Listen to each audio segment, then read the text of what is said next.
Magandang araw mga kanego. Isa na naman pong magandang episode at espesyal ang episode ngayong araw na to dahil makikilala natin ang isa sa legendary tattoo artist dito sa Pilipinas.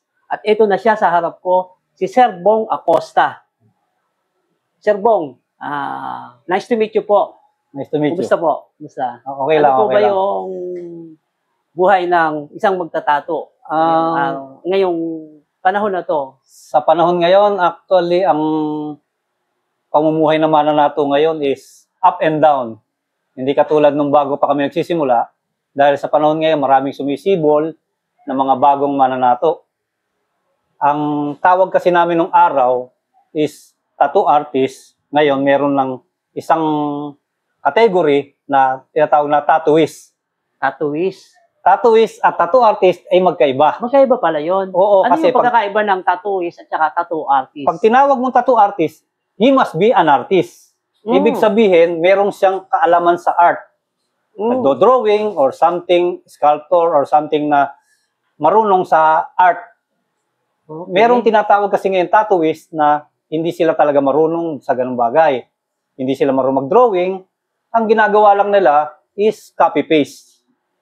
So, ibig sabihin yan, ngayon talaga, nagkakaroon na ng bagong version yung tattoo. Dati, ang paningin ng mga tao sa tattoo is negative. Ngayon, positive na. Oo, kasi ngayon... may artist na talaga. May, nasa mundo na ng, ng modern era na ngayon.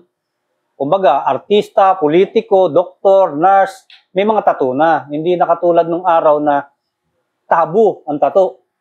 Nung araw na nagsisimula pa lang kami, ang tattoo kasi noon, ang tingin nila, pag meron kang tattoo, isa kang ex-convict. Ex-convict. Oh. Galing sa kulungan. Yun yung interpretation nila.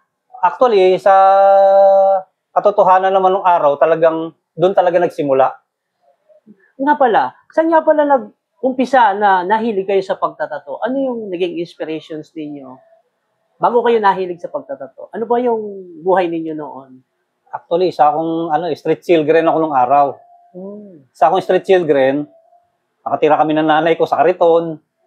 So, siyempre, alam mo na ang buhay ng street children, nasa bangketa ka, maraming kagaguhan, maraming kalukuhan, nakulong ako. So doon nagsimula yung tato. Pwede pong malaman kung bakit kayo nakulong? Anong naging masyadong kaso? Confidential yan, pare. 6 times ako nakulong eh. Di bale, okay lang po yun. Huwag na natin confidential. Basta nakulong kayo. And then, nung nasa kulungan kayo, doon kayo natutong mag-tato? Actually, hindi pa yon. Natatuan na kasi ko ng mark of a gang. Meron akong tato, ng gang. Pagkatapos, napangitan ako. Sa iniisip ko, sabi ko, dapat yung nagtatato, marunong mag-drawing. So, nag-try ako doon mismo na pinag-practicean ko naman yung kapwa ko preso. So, marunong kayo mag-drawing? Bata pa kasi ko, nagdo-drawing na ako eh. Pagkatapos nung mag-high school ako, nagpa-part-time ako doon sa mga cartoonist. Cartoonist. So, kinombine ninyo yung pagiging artist niyo na magaling kayo mag-drawing para magawa niyo yung magandang art ng tato? Oo, yan kailangan. Ganun pala. So, combinations pala siya ng drawing at saka ng dapat dadat ng ng karayom. Oo, dapat kasi kung wala kang kaalaman doon, yung iba ang ginagawa nila, kukuha sa Google, ididikit sa balat ng tao, yun ang titirahin nila. So, parang cheating 'yon. Oo, hindi lang cheating, maraming actually, yung iba nagiging matino naman yung pagkagawa. Ang problema, mas marami yung sira ang balat. Bakit nasira yung balat? Hindi sila marunong mag-drawing eh. Imaginein mo yung ikaw, kung di ka artist, mag-drawing ka kahit sa papel lang, di mo magawa, gagawin mo ngayon sa balat ng tao. So, hindi pala talaga basta-basta yung magtato. Kailangan meron talagang pag-aaral. Proseso na pag-aaralan mo. Actually, ayos mo. Sa edad ko na to, kung ilang taon na ako nagtatato, pang 34 years ko sa tattooing, hanggang ngayon nag-aaral pa rin ako. Hanggat may nakikita ako, continuous learning, kailangan pag-aaralan mo. May bagong technique, may bagong ganito. Katulad ng pag-sibol na ng panibagong machine na naman. Adaptations na naman. Adaptation na naman. Kasi simula nung araw, ang mga sinik gawa-gawa lang. Pumasok na yung made in US na machine, so panibago adaptation. pumasok na naman yung ibang country ng machine na ganyan, adaptation na naman, nagkaroon na naman palibagong machine, adaptation na naman doon sa machine na yun. Hanggang sa umabot tayo sa pinakabago ngayon, yung pinaka-latest is pen type na. Pen type na, hindi na yung O para ka lang nagdo-drawing ng ballpen. ballpen. O, yun na. So, i-adapt mo lahat yun. Mas siya sa inyo na expert na sa drawing. Hindi rin actually. Kaysa doon sa nangopya lang ng drawing. Oo, pero hindi rin actually. Pag-aaralan mo pa rin yung takbo ng machine. Babagayan mo rin total. Oo, kasi parang ganito yan eh. Nagpapatugtog ka ng cha-cha, ang sayaw mo is rock, hindi babagay. So, kailangan, yung tugtog mo rock yung sayaw mo. Kung tugtog mo cha-cha yung sayaw mo. Alam niyo na, may magandang tip tayo nakuha kay Sir. Kailangan sasabayan mo kung ano yung takbo ng machine. Kasi dun ka magbabase para mapaganda mo yung, halimbawa, maglilinya ka, hindi tama yung takbo ng machine mo sa takbo ng kamay mo, masisira yung balat ng tao. Balik tayo dun sa istorya ng buhay nyo, yung pinagdaanan nyo. Kasi ito, dati nakulong kayo na dun sa, hindi na natin babanggitin kung ano yung kaso. Basta nagkaroon kayo ng pagkakamali sa buhay. Tapos, saan yung part na ituwid nyo pa yung buhay na dapat, di ba?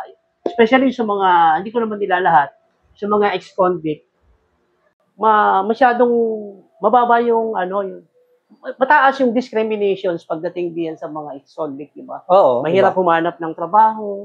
Pagkatapos nung nakalaya kayo, hindi naman ako nakulong ng matagal eh. Actually, yun nga po, yung after nung nakulong kayo, nakalaya kayo, ano naman yung sunod na nangyari dun sa buhay niyo? ano pa rin naman kasi, kahit na ganon, nag-aaral pa rin ako. Nag-aaral pa rin ako. Hindi naging sagabal sa atin. Pati yung pag-a-apply ko ng trabaho, sabi nila, ex-convict, hindi tatanggapin. Actually, natanggap pa rin ako. Kasi, tiwala pa din. Hindi, parati kong hinahamon sa pag nag-a-apply ako, na, sir, bigyan mo ako ng pagkakataon, bigyan mo ako ng exam. Yung pinaka-mahirap na exam, nagpapasukin ko sa trabaho na to, kung hindi ko may ipapasa yung exam, ano po ba yung ibig sabihin, hindi ako qualified. Ano po ba yung naging trabaho niyo doon, yung una yung napasukan? Marami actually kung naging trabaho. Nagsimula ako magtato agad. Hindi. Nagsimula ako sa pinakamababa. Naging janitor ako, naging messenger ako, naging waiter ako, naging assistant cook ako, naging kusinero ako, hanggang nakapagtrabaho ko sa mga technical na, sa mechanical, nagtrabaho ko sa power plant. Marami din pala talagang sinubukan. Marami kong sinubukan trabaho. Bago kayo na-involved sa pagtatato talaga? Actually, yung pagtatato ko noon is tatong kaibigan lang noon. Parang hilig lang, passion lang, ganon? Hindi. Nakatuwaan na lang? Marco Paggang dati nung araw. Kasi panahon niya ng mga... So, hindi niyo pa alam noon na pwede niyo gawing negosyo? Oo, hindi ko pa alam yon. Wala pa kayong idea na pwede niyo maging business? Wala pa. So, kailan nag-umpisa na naging business yun? Yung hilig niyo sa pagtatato? Nung nakapag-abroad ako, napunta ako ng Saudi, sa sobrang homesick ng mga tao doon, meron ako isang taong pinaglaruan na tinatuan ko. Pagkatapos no, nabalita sa ibang kampo, ginawa kong hanap buhay. So, tuwing namin, part-time ko. Libangan na rin ng mga katuwaan lang na siyempre sa Saudi malungkot. Halimbawa, may pamilya ka din sa Pilipinas, tatrabaho ka doon. So, homesick talaga yung kalaban. So, naging pastime na magtato. So, nagkatuwaan lang. Katuwaan lang una. Nagkaroon siya ng idea na magkaroon ng negosyo. Kumusta naman nung in-execute nyo na yung negosyo dito sa Pilipinas? Ano yung unang struggle na naramdaman nyo? Nung una, wala naman ganong struggle kasi masyadong helpful naman yung wife ko noon na about sa profession ko. Na supported talaga siya. Nung panahon na gusto niya na sabi niya, business na lang tayo sa Pilipinas, huwag ka nang mag-abroad. So, hininto ko mag-abroad. Itinago niya kasi yung passport ko. So, hindi na ako nakabalik ulit. Sa kagustuhan niya na huwag ka nang umalis, so gumawa yung paraan yung misis ninyo na itago yung passport para hindi kayo makaalis. Di na ako nakaalis. So, pursige na lang ako na maghanap kami ng shop na gagawin naming hanap buhay itong tato. So, nakakita naman kayo. Oo, Ilan na po ba yung branch ng inyong shop? Actually, umabot yan ng 7 eh. 7. Ang dami. So, pwede po bang banggitin kung saan sila nandoon? Noon, nag-start ako sa Gaisano Mall, still existing pa sa Davao City. Taga Davao pala si Sir. Hindi ako taga Davao actually. Di ka taga Davao? Hindi, isa akong Igorot. Igorot. Oo, taga Mountain Province kami. Mountain Province sa pero dito ako lumaki sa Maynila. Isa akong Igorot. Ang asawa ko ang Bisaya, so kaya ako nakarating sa lugar ng Mindanao. Okay. So, maraming struggle na nangyari sa buhay ko, kaya ako napadpad ng Mindanao, kaya doon ko siya nakilala.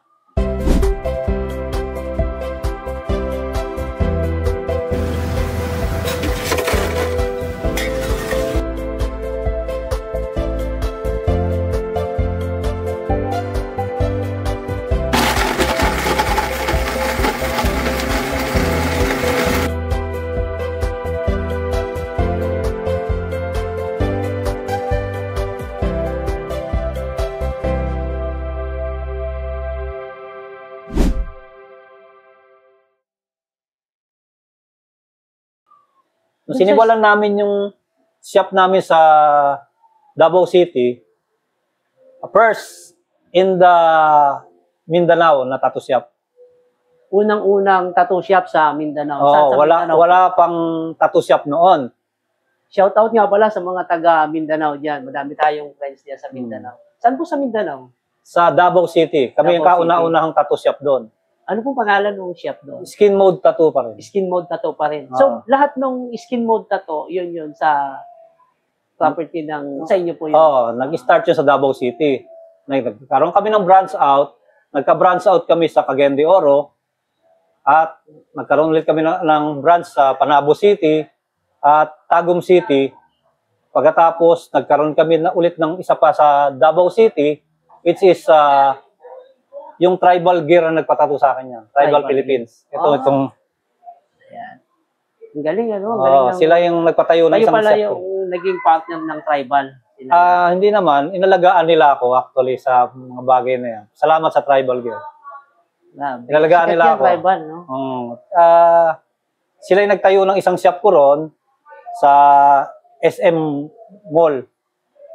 Pagkatapos, nagkaroon naman ako dito sa Manila. Ito nga, which is pag-aari ito na dati ng isang legendary artist na si Ricky Santana.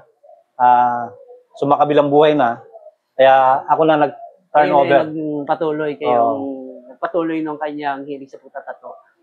Matanong ko lang, ano po ba yung mga service na ino-offer ninyo dito sa inyong shop? I-offer tattoo and even cosmetic tattooing. Mga cosmetic. Cosmetic, body piercing. Pati yung sa ng mga sa tainga yung pagbutas. Meron din na nagpapa-implant pero yun masyadong malaking usapin yun. Hindi namin masyadong pinopromote yun. Kasi kumbaga hindi kami allowed. Ang allowed doon is sa mga surgeon. Pero pag nagpupumilit yung tao, inaano namin. Saka yan, meron kaming product din na mga tattoo supply, like inks. Meron kaming natawag na made in Germany na ink. Yan ang ginagamit namin sa mahabang panahon na, yung Zeno Tattoo Ink. Sa tingin nyo, bakit kailangan yung mga mahilig sa tattoo dapat dito sa skin mode tattoo magpatato? Ano yung kaibahan sa skin mode kayo magpatato?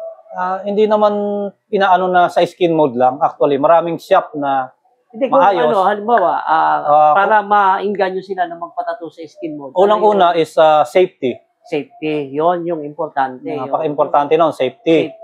Kasi maaring ma-infection. Pwede rin na hindi rin tama yung pag-execute ng tattoo. Baka mga baguhan, baka pinagpraktisan lang. Marami actually. Halos 30% na nagiging client namin is kinapakover yung tattoo nila na luma na sa tingin nila talaga hindi maayos. Yun yung sinasabi ko kanina. Pinapaayos nila.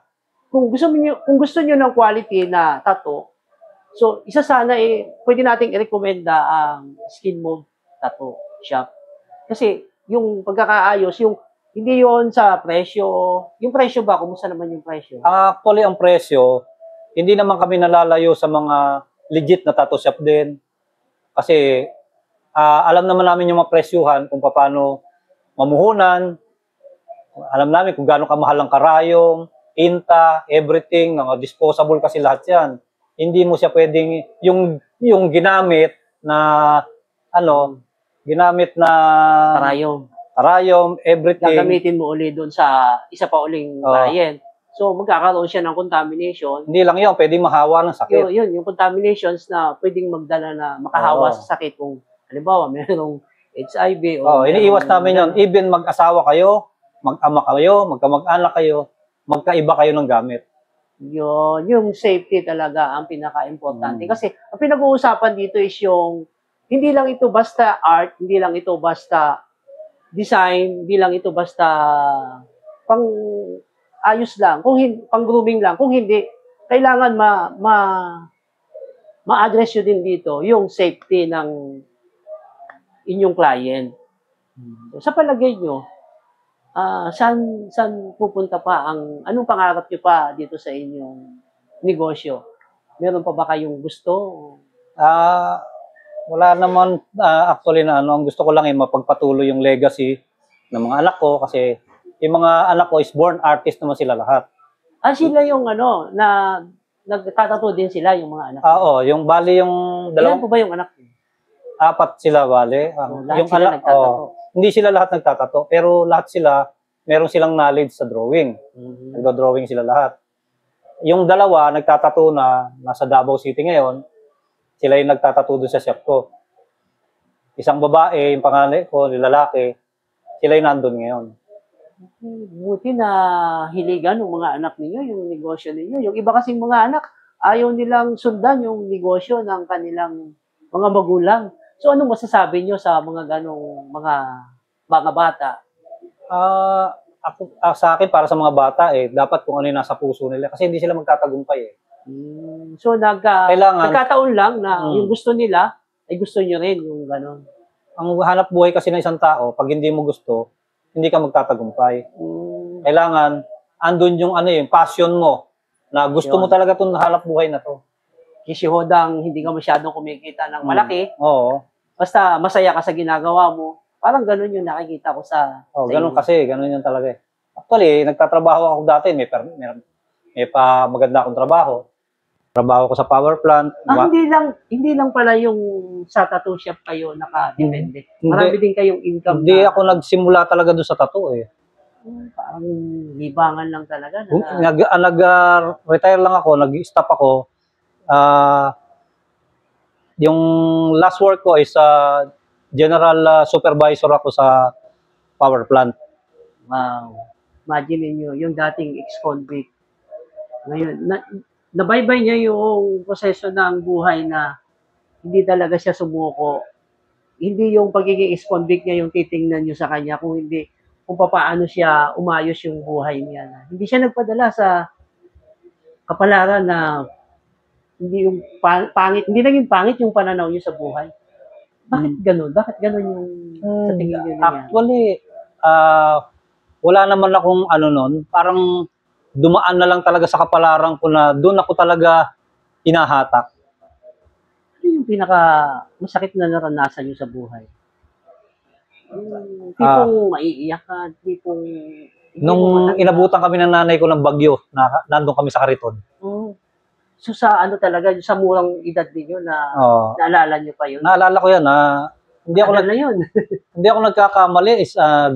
Grade 2 ako noon. Elementary grade 2 ako noon, time na yon. Nabutan kami ng nanay ko sa bagyo.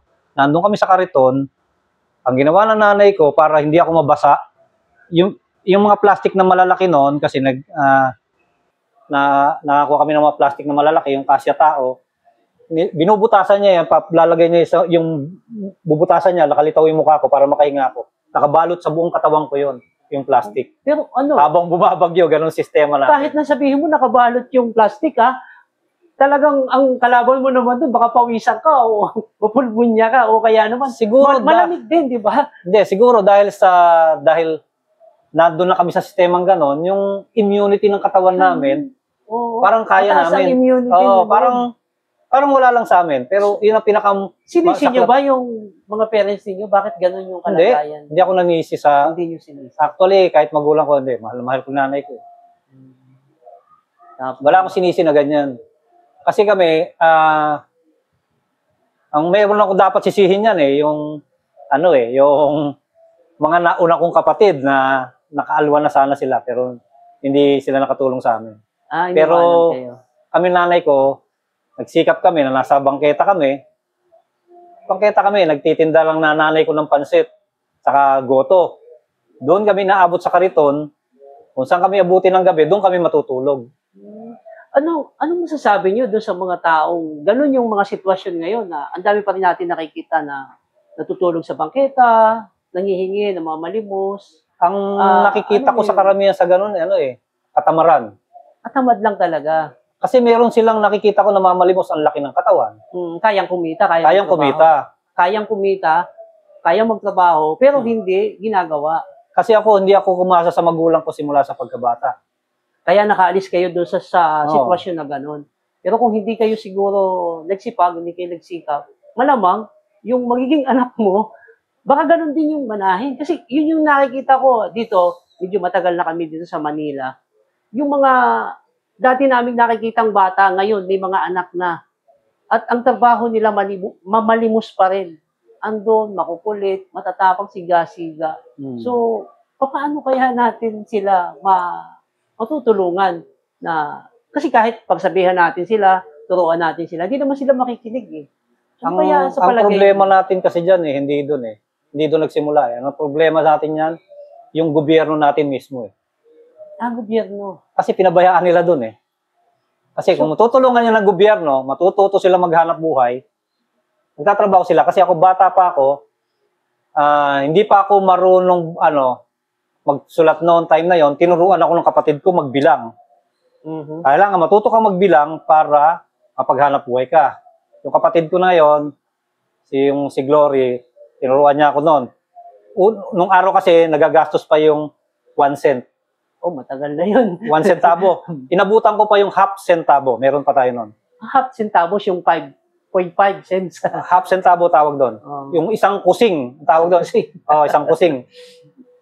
Yung 1 centavo, ihilera niya yan, 100 pieces. Bilangin mo, 1, 2, 3, 4, para makabuo ka ng piso, ganon.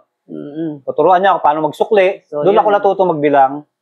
So wala pang formal education, ilang taon na kayo nun? I think 6 years old ako, o 5, something ganon. Hindi pa talaga kayo mapaaral? Hindi ako nag-aral sa, sa kinder. Hindi ako nakapag-kinder. Pagpasok ko ng grade 1, marunong na akong bumasa at sumulat. Ang galing. Tinuruan ako ng kapatid ko kasi noon. Dahil katuruan kayo ng kapatid. At kahit naman turuan kayo, kung hindi naman kayo interesado, baka hindi rin kayo matuto. May hawak parating pamalo Disiplina din. Yun yung kasi yung araw, ganun. Kailangan, saktan mo para makinig. Kasi ganun talaga Ngayon, bawal na yun. Hindi, ako, mas bilib ako sa ganun talaga may pahawak na stick yung ate ko noon. Basa. Bibili kami ng abakada, nabibili noon. Yan, yung abakada, papabiyasan niya sa akin yan, kabisaduhin mo, ganon, sulat mo, hanggang pagpasok ko pa lang sa grade 1, marunong na ako bumasa sa sumulat, marunong na ako magbilang. Kaya grade 1 ako, kaagad ako, section 1 kaagad ako. Nakikita ko kay Sir Bong, kahit despite of everything na nahirapan siya sa buhay, nakikita ko yung saya niya sa mukha niya. Bakit ganun yung appreciation ko? Anong parang ang ganda-ganda ng nakikita mo? Think positive. Kasi ang katwiran ko kasi sa akin, marami na akong struggle sa buhay, Ang katwiran ko kasi, pag nawalan ako ng piso ngayon, bukas may dadating sa akin 2 piso. Positive talaga, Oo. Yun parati iniisip ko. May kapalit. Kailangan pag may nawala sa akin, may kapalit na babalik. Nakaka-inspire talaga. So, kung lahat sana ng tao, ganito yung mentality. Palagay ko, wala nang kakalat-kalat sa kalye. Tapos, yung bang tipong, hindi rin naturuan ng tamang asal, Yung sakit ng ulo eh. Ano kami, laking squatter kami lahat. Kami magkakapatid actually, 12 kami. Hindi mahalata kay Sir Bong na Pero siya dati sa squad. Walang tamad sa amin. Lahat sila Dahil nagsikap. sa sikap, tiyaga, lakas din ang loob, no? Kailangan din yun sa tao. Saka hindi kami nakaranas na magnakaw. Yun. Mamalimos. Hindi kayo nanlamang. Ibig sabihin, hindi kayo nanloko ng tao. Wala kayong... Ang naging kaso ko lang dahil troubles. Trouble lang. Kaya yung troubles time na yun, kaya kayo napasok sa kulungan. Pero ano din, naging blessing din sa inyo dahil yun yung nagpatato kayo tapos nagkaroon kayo ng idea. Siguro dahil dahil dun sa parang sabi ko sa iyo, hindi ko naman itong ginusto, parang hinatak na ko mismo ron sa kapalaran na doon pala ako talaga dadaan. Parang gano'n. Hindi ko inaano na dito ako dapat, hindi. Kasi actually hindi yun ang pangarap ko eh. Ang pangarap ko ay mas maging abogado. Wow, abogado. Bakit Pero, hindi natuloy? Wala kaming pera. Yun ang isa. Anak, mahirap ako eh. Hanggang nag-high school ako, pero sinuko hindi ako nakaranas ng halos na bibili ng sapatos na bago para may pampasok ako. Pero sinuko nyo na lang yung pangarap nyo na maging abogado. Hindi nyo... Wala. Kasi... Sayang, kung naging abogado siguro kayo, madami pa kayong matutulungan na tao. Kasi tingin ko sa inyo, mabuti kalooban nyo. Kasi kaya nandiyan kayo sa posisyon nyo ngayon. Marami pa rin struggle kahit na nandito ako sa posisyon na to. Marami akong struggle na hindi talaga nawawala. Hindi nawawala. Katulad sabi ko sa inyo, up and down. Up and down. Grabe. Napakarami naming natutunan at invite nyo na lang yung ating mga viewers kung saan makikita, matatagpuan ang inyong shop, sinong kukontakin. Iimbitahan ko kayo dito sa aking branch dito sa Cartimar, dito sa Skin Mode Tattoo, Pasilio 3, Cartimar, Pasay City, at sa Gaisano Mall, Davao City. Yan po ang active ngayon na shop ko. Yung pong contact number dito, if ever na available po ba kayo sa Facebook? Oo, mayroon akong Facebook account. Yung, makikita nyo yung Skin Mode Tattoo page. Manilenyong Mambabatok, may page yan.